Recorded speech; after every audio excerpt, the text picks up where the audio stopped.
Siapa di sini yang mau buat konten? Oke, yakin ya? Apa yang sudah diomongin gak bisa ditarik kembali loh. Oke, hari ini saya ingin teman-teman kalau bisa jalan satu hari komitmen untuk bisa fokus nge-prospek 30. It is not impossible. Really, it's not impossible. Dengan teman-teman setting target per hari, oke, saya harus cari 30 nomor untuk saya prospek. Kita, generasi milenial atau generasi di atas saya dan di bawah saya, 80% kehidupan kita itu sudah bergantung pada digital. 80%. Artinya tidak ada satu gadget atau perangkat itu kita susah untuk melakukan memori.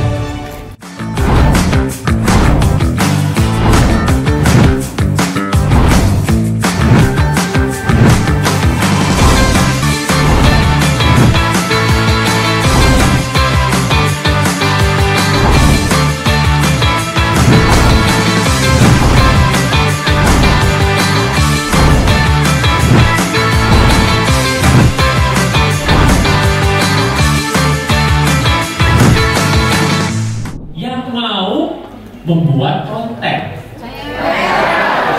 Kok beda semangatnya sama yang pertama? Apa yang terjadi? Oke, saya tanyakan lagi nih. Siapa di sini yang mau buat konten? Oke, yakin ya? Apa yang sudah diomongin gak bisa ditarik kembali loh. Halo, yes, oke.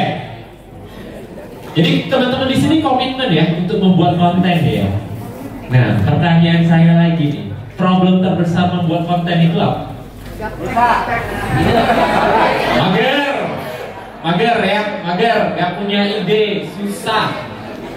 Ya gak sih? Susah, gak punya ide, mager saya, Pak, saya gak ngerti Pak konten itu apa. Ya, terlepas alasan apapun itu teman-teman. Teman-teman di sini pasti pernah dong pergi makan, fotoin, masukin ke Instagram, bener gak? Atau ketemu anak deh, main sama anak, difotoin lucu ya, jepret, masukin ke Instagram, masukin ke Facebook, masukin ke TikTok, bener gak? Nah, tahu nggak teman-teman, apa bedanya kita mendokumentasikan kegiatan kita dengan kita mendokumentasikan pekerjaan kita, teman-teman? Berasa gak sih kalau misalnya, saya lagi makan nih, katakanlah di sushi deh, ya kan, kita bumerang nanti, masukin mulut keluarin gitu ya, jepret, masukin ke Instagram, keren nih, gua update story. Tapi kalau mau suruh nih, teman-teman, yuk kita konten yuk di properti tour dan lain-lain. Wah, susahnya setengah mati. Aduh, Pak, saya nggak tahu Pak cara konten gimana, ini gimana. Yang membedakan kita mengonten keseharian kita dengan kita mengonten di bisnis hanya satu, ekspektasi kita terhadap hasil. Kalau teman-teman konten anak-anak jepret, posting di Instagram, ekspektasi teman-teman cuma satu, saya bahagia melihat anak saya bahagia. Saya bahagia melihat kegiatan saya hari ini bersifat positif, benar? Tetapi teman-teman, kalau disuruh untuk konten properti, kerjaan dan yang lain-lain, ekspektasi pertama teman-teman satu, saya mau posting ini dan langsung dapat cuan. Itu yang salah. Konten bukan hanya sekedar posting dan berharap langsung ada hasil. Konten itu adalah art. Kalau bahasa kreatifnya itu art ya, dimana kita itu harus berproses, melihat, mengenal. Dan yang penting adalah satu, teman-teman, konsisten. Jadi teman-teman di sini yang tadi sudah membuat janji kepada diri sendiri untuk mau posting, buatlah janji keduanya, yaitu adalah konsisten. Oke, bisa teman-teman? Nah, itu dulu nih yang saya ingin teman-teman rasakan atau kenali dulu. Kenapa? Karena dengan teman-teman memiliki mindset seperti itu, ketika teman-teman konten, sudah nggak berasa berat, sudah nggak berasa bahwa wah susah banget nih saya konten, wah saya nggak tahu nih mau cari ide apa. Saya akan berikan beberapa tips hari ini bagi teman-teman ya. Konten itu nggak susah teman-teman, yang susah itu gerak. Kita gerak, kita mikir itu susah. Tapi sebenarnya konten itu nggak susah, teman-teman. Siapa di sini yang sehari posting satu konten? Coba tunjuk tangan. Oke. Yang setahun satu konten deh. Kita mulai dari yang paling lama dulu, setahun satu konten. Oh, nggak ada juga. 2 tahun deh. 2 tahun sekali satu konten, gimana? Oke. Komitmen, teman-teman. Komitmen, ya. So, raih cuan dari video viral modal HP doang. Nah, teman-teman pasti tertrigger dengan 2 kata yang ada di slide ini. Pertama adalah cuan. Bener ya? Cuan ya. Kedua adalah viral. Bener ya, teman-teman ya? Siapa di sini mau viral? Siapa di sini yang mau viral, teman-teman? Mau? Yakin? Mau viral? Viralnya baik atau enggak nih?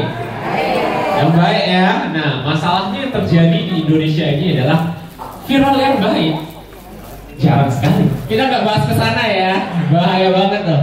Nah, jadi viral yang baik itu sebenarnya ada formulasinya. Dan menurut saya viral yang baik itu bukanlah viral yang dibicarakan oleh banyak orang, tapi viral yang memiliki makna dan tujuan yang baik kepada target market kita.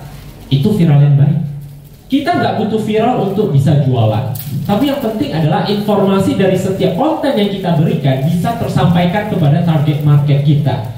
Karena faktanya di lapangan adalah seperti ini. Katakanlah teman-teman buat konten viral, sehari ada 1000 leads. Mau dong? Sampai handphone saya bergetar, nggak bisa henti-henti ya kan. Tapi yang terjadi apa, teman-teman?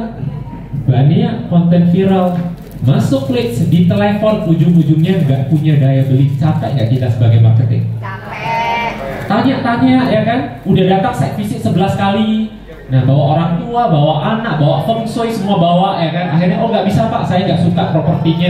Capek dong? Capek. So, jangan kejar viralnya, kejar quality leads. Today, saya bakal ngajarin apa bedanya quality leads dengan quantity leads. Dan teman-teman harus mengerti, saya mau yang mana. Nah, karena kalau kita cuma mau leads itu gampang didapat, teman-teman. Gampang banget didapat. Ini, teman-teman sama orang sebelah doang. Coba, ganti aja leads-nya. Untuk agent property atau broker property, saya selalu sarankan fokuslah pada quality leads, bukan quantity. Kenapa? Karena waktu kita terbatas. Teman-teman sehari bisa prospek berapa orang? Yang 10 coba angkat tangan. 10 prospek 10 orang teman-teman sehari ada. Prospek itu nggak harus ketemu ya, online juga bisa ya. Say hi to 10 people every day. Ada teman-teman? 1 deh kalau nggak ada ya pasti ya. 2 deh, oke. 5 ada, 10 ada ya. Oke, hari ini saya ingin teman-teman kalau bisa dalam 1 hari komitmen untuk bisa fokus ngeprospek 30. It's not impossible. Really, it's not impossible. Dengan teman-teman setting target per hari, oke, saya harus cari 30 nomor untuk saya prospek. Gak susah, teman-teman. Dengan teknologi sekarang, digitalisasi sekarang, teman-teman sudah tidak lagi susah untuk mendapatkan database. Simple deh teman-teman. Siapa di sini yang sering melihat Lambe Tura? Yang ikut gosip siapa? Lambe Tura aja komennya udah berapa banyak? Salah satu aja, kayaknya ini berduk nih, saya prospek nge-DM. That leads. Jadi 30 itu udah bukan impossible, itu cuma males. Nah, so fokus 30 nama sehari ya teman-teman ya. Oke, boleh tolong di next ya. Kembali lagi teman-teman, perkenalkan nama saya Peter Rimba, saya seorang digital consultant dari Benson Indonesia. Saya telah praktisi dalam dunia digital selama 8 tahun. Dan dari berbagai bidang, saya juga bantu untuk menghandle dari segi digital marketing mereka. Nah, berikut adalah sosial media saya ya. Kalau mau di follow silahkan, appreciate it, let's connect. Nah, itu juga ada TikTok saya, tapi di TikTok saya nggak joget-joget teman-teman ya. Saya nggak joget-joget teman-teman. Kalau misalnya mau joget-joget silahkan, boleh kita stage, kita joget bareng. Yang penting menghasilkan leads. Oke, next. So, apa ini teman-teman? Dari tadi saya melihat gambar ini. Main HP. Main HP ya? Bener ya? Oke, next lagi. So, ini adalah kita saat ini, dimana kita itu sudah tidak lagi dibatasi dengan yang namanya keterbatasan waktu, keterbatasan media. Semua orang bisa connect satu sama lain sekarang detik ini juga. Nah, the thing is, teman-teman di sini kebanyakan atau kita kebanyakan hanya sebagai pengguna, bukan sebagai pelaksana. Artinya apa? Kita lebih banyak mengkonsumsi konten daripada membuat konten. That's the fact. Dan itu wajar sekali teman-teman, karena keterbatasan tadi. Oh Pak, saya bingung Pak. Oke Pak, saya nggak tahu mau konten apa Pak. Atau oke Pak, ketika saya lihat kamera gemetaran tangan saya. Normal. Tapi di dalam dunia marketing sekarang ada marketing yang hanya dari rumah, closing 10 leads setiap bulan. Ada marketing yang dia lagi jalan-jalan, leadsnya masuk terus nih, tanpa harus mencari. Beda dengan zaman dulu, kita harus canvassing, kita harus workshop, ya, kita harus do exhibition, kita harus door to door, mungkin kita harus pasang baleho, yang belum tentu kita bisa mengukur orangnya itu siapa. Sementara dalam dunia digital sekarang, kita ngepost konten, kita iklan, leads masuk secara terus menerus. Nah, hari ini teman-teman, mengertilah, konten itu hanya satu-satunya cara kita untuk berkomunikasi dengan target market kita. Kalau tidak ada konten, kita nggak tahu mau ngomong apa. Siapa yang di sini yang tidak konten tapi hanya posting konten prinsipal? Pasti ada. Ada ya, dapat konten dari prinsipal, wah saya repost deh di Instagram saya. Dapat konten dari prinsipal, saya posting di TikTok saya. Itu yang terjadi nggak teman-teman? Terjadi ya. Pertanyaan saya satu, teman-teman broker, kalau teman-teman hanya merepost postingan dari satu sumber, apa yang membedakan saya harus beli dengan si A, dengan si B, dengan si C, dengan si D kalau postingannya sama? Kok postingannya sama, propertinya sama? Ya udah, saya beli dari salah satu juga sama, bener gak? Let me tell you, member broker, kalian tidak jual produk. Sorry to say, kalian tidak jual produk. Kalian jual service. Kalian jual jasa. Yang membedakan kalian dengan member broker lain adalah service apa atau kelebihan apa yang bisa kalian provide kepada target market. Tetapi 80% yang saya lihat di market hanyalah produk. Pertanyaan saya kembali lagi, kalau ada 10 member broker yang menjual produk yang sama, kenapa saya harus pilih salah satu? Toh semuanya sama, benar ya? Nah, saya suka melihat agent-agent properti yang suka memberikan added value. Contoh, misalnya aset, ya, sorry ya yang namanya aset, sorry ya saya pakai nama contoh ya. Nah, dijual properti A, dibantu sampai BI checkingnya jadi. Nah, itu kan keren tuh. Jadi teman-teman yang punya masalah BI checking mau kolek 5, kolek 4 silahkan ke saya pasti make sure it's happen. Contoh, adding value dong. Wih, keren ya agent ini ya, dia bisa membantu kita sampai begini. Atau yo lovely agent property siap membantu 24 jam per 7, tidak ada hari libur. Nah, keren nggak tuh? Wow, wah keren banget nih. Nah, mungkin lagi lebaran pun kan dia sambil oke Pak, maaf-maafan sambil gini ya kan. Itu adding value. Kembali lagi teman-teman, as a member broker atau agent property, kalian harus punya value lebih, bukan sekedar hanya jual properti. Karena kita sebagai customer, kita harus percaya sama agent kita. Itu yang terjadi, dan itu yang saya cari sebagai mungkin salah satu target market teman-teman. Oke, next.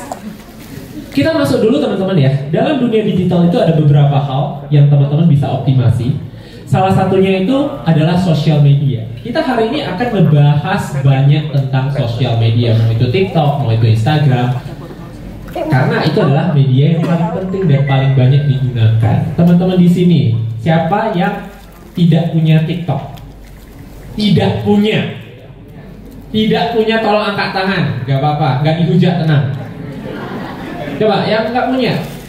Gak punya. Yang punya second account TikTok? Gak punya juga? Oh banyak ya? Waduh. Oke, banyak ya. Oke, yang belum punya teman-teman silahkan di-download. Silahkan di-download saja, nggak masalah. Karena TikTok itu menjadi salah satu platform yang sangat bagus untuk awareness. Awareness ya, awareness. Ya, jadi teman-teman juga harus ada di platform tersebut. Harus ada di platform tersebut. Jadi yang belum punya TikTok silahkan di-download, diregister dulu, nggak masalah. Jangan keterusan lihat orang-orang joget di sana, ya. Jangan keterusan lihat berita-berita yang sangat menggigit di sana, ya. Buat akunnya dulu, take your time 30 menit untuk explore terlebih dahulu. Nah, why digital? Teman-teman sadar deh, kalau misalnya sekarang nih, saya minta nih, oke teman-teman yuk, handphone teman-teman saya ambil 24 jam dari sekarang, apa yang akan terjadi? Saya ditendang, saya dilempar. Pak, saya nggak cuan, Pak, saya nggak makan hari ini, Pak. Benar nggak? Nah, itu yang terjadi terhadap target market kita juga, teman-teman. Kita, generasi millennials, atau generasi di atas saya, dan di bawah saya, 80% kehidupan kita itu sudah bergantung pada digital. 80%. Artinya, tidak ada satu gadget atau perangkat itu, kita susah untuk ngapa-ngapain. Teman-teman di sini, kembali lagi. Mungkin ada yang sudah tahu, Pak, saya sudah tahu, Pak. Tapi Pak, kembali lagi, Pak, konten itu susah banget, Pak. Iya nggak sih? Mau buat konten itu susah banget, Pak. Tenang, teman-teman, hari ini akan diajarkan Pak Raymond nanti cara buat konten. Nah, saya akan kasih konsep konten. Jadi tidak ada lagi kata saya tidak bisa membuat konten. Teman-teman di sini pasti sudah ada yang pernah closing, benar ya? Pasti ada yang sudah pernah closing. Pernah nggak teman-teman minta testimoni dari customer teman-teman? Pernah? Pernah? Pernah ya?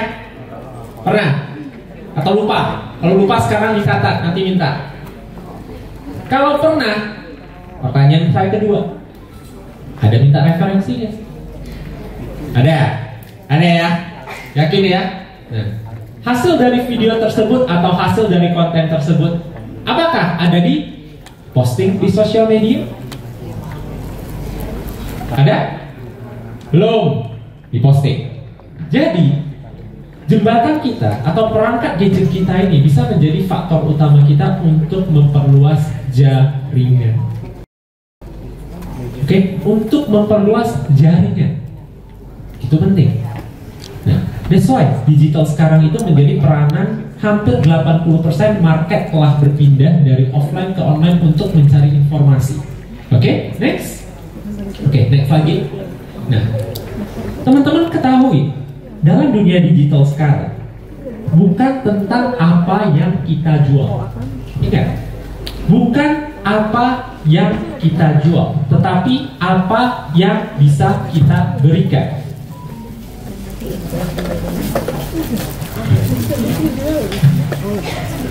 Kenapa seperti itu, teman-teman? 80% orang di dunia digital tidak akan peduli tentang apa yang kita jual. Tetapi 80% market digital itu akan berfokus pada apa yang bisa kalian berikan untuk menyelesaikan masalah dari target market. Kembali lagi, saya ulangi.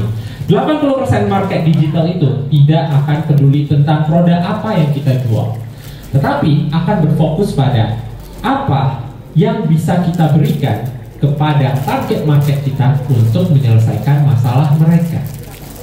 That's why teman-teman di sini yang posting konten properti yang berhubungan hanya tentang produk, kalau tidak diiklankan, apalagi followersnya masih 1 ya, pasti nggak ada interaksi, benar nggak? Benar kan? Bukan karena followersnya satu doang. Oke ya, teman-teman ya. Kita sudah dapat study case. Mari kita buat konten. Konten pertama. Coba diulang. Nggak di paspor.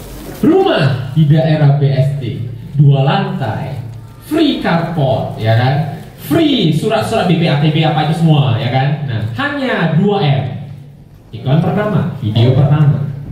Iklan kedua, Anda pasangan muda, gaji hanya UMR, baru saja menikah, sulit keuangan. Kami punya solusi. Lihat dulu properti ini, masuk ke dalam. Pembayaran kita bisa begini. Nah, ada ruang keluarga, ada kamar tidur, ada kanopi, free ini dan lain-lain. Mana yang membuat teman-teman itu lebih tertarik untuk bertanya? 2, benar. So, konten yang menarik adalah konten yang harus fokus ke masalah. Saya ingin tekankan lagi, konten yang menarik adalah konten yang harus. Tapi kalau teman-teman melihat satu video dengan headline yang menarik, contoh nih, cara dapat cuan instan, pasti dilihat nih sampai habis nih. Wes, ya kan? Akhirnya apa? Robot trading. Scam. That's happen teman-teman. 3 detik, hanya 3 detik orang fokus untuk memperhatikan konten kita. Jadi kalau dalam 3 detik konten kita tidak menarik, maka itu bakal di skip. 3 detik. Saya tegaskan lagi, 3 detik. That's why selalu mulai dari masalah. Karena masalahlah yang akan membuat ketertarikan dari target market kita, sehingga itu bisa relatable dengan apa yang mereka mau.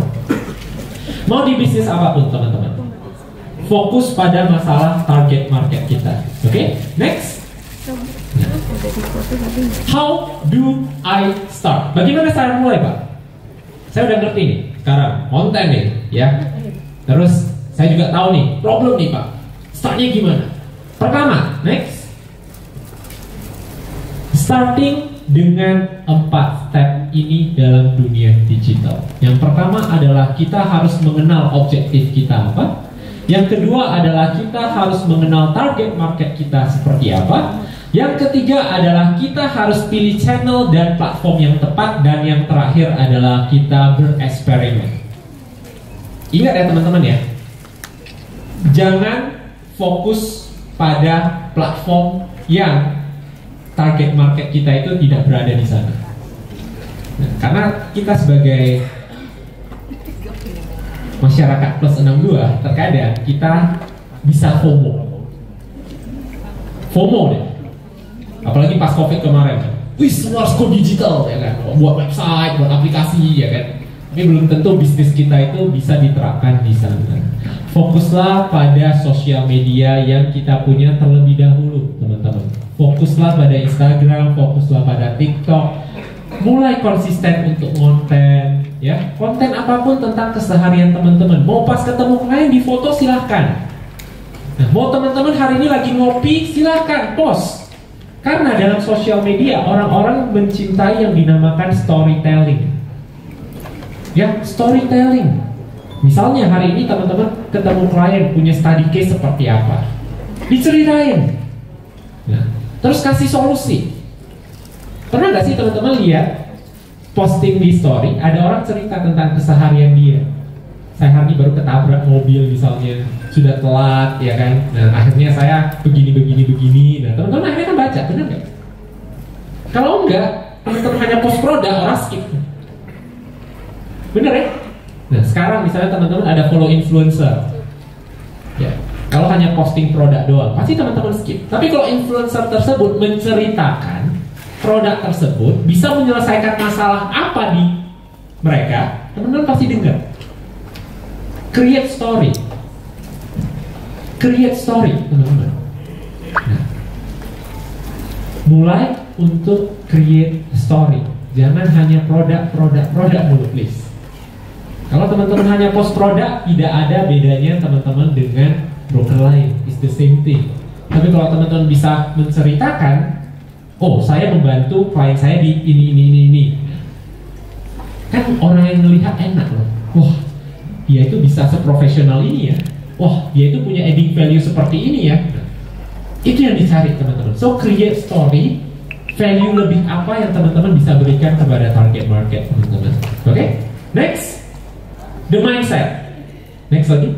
Nah, jadi dalam dunia digital teman-teman hanya akan ada dua cara untuk mendatangkan traffic, berbayar atau organik.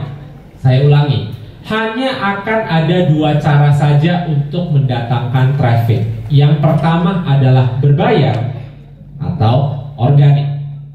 Bagi teman-teman nih yang merasa konten itu susah banget, saya mau konten setiap hari susah banget Pak, maka teman-teman harus berbayar. Mau nggak mau. Tapi kalau teman-teman ngerasa bahwa oke, saya bisa sehari 5 konten gampang Pak, silahkan lakukan secara organik. Karena tidak ada cara lain selain dua cara ini, organik konten atau berbayar kepada platform. Hanya dua cara tersebut. Dan konten yang akan disediakan secara organik dan berbayar juga akan berbeda. Nanti saya akan tunjukin konten organik harusnya bagaimana, konten berbayar itu harusnya seperti apa, agar bisa mendapatkan leads yang berkualitas. Oke, next. Perjalanannya. Oke, next. Jadi kita mulai dengan 3 cara teman-teman, yaitu adalah eksis, punya akunnya terlebih dahulu. Yang belum punya TikTok silahkan download, ya. Jangan spend terlalu lama, paling sejam aja, ya. Oke, jangan sampai setengah hari, ya. Next adalah aktif. Mulai untuk posting simple saja. Lagi di proyek, lagi ketemu klien, oke? Curhat boleh, tapi curhat ke kerjaan ya teman-teman ya, jangan curhat pribadi ya. Oke? Curhat ke kerjaan ya. Hari ini saya ketemu 5 klien, study case-nya begini ya kan, nah itu boleh. Tapi jangan curhat soal masalah pribadi gitu, oke? Next adalah adapt. Terbukalah untuk aplikasi baru setiap hari. Oke? Next. Objektif itu terbagi menjadi 4 ya teman-teman ya. Pertama itu adalah awareness. Setelah itu kita masuk ke engagement. Setelah masuk ke engagement kita masuk ke lead generation. Dan akhirnya adalah conversion. Jadi tak kenal maka tak sayang. Nah, kalau teman-teman dari awal belum tahu kita itu siapa, terus teman-teman udah jualan, itu agak susah. Tapi teman-teman buat journey teman-teman. Kenapa saya mau menjadi agent property atau broker property? Nah, dan tujuan saya menjadi broker property itu apa? Ingin membantu, misalnya membuat klien saya itu punya rumah yang nyaman dengan keluarga, gak masalah, storytelling. Nah, dengan teman-teman memperkenalkan diri tersebut, orang akan lebih tertarik. Oh, kayaknya agent saya itu sincere banget ya, tulus banget ya dia ya.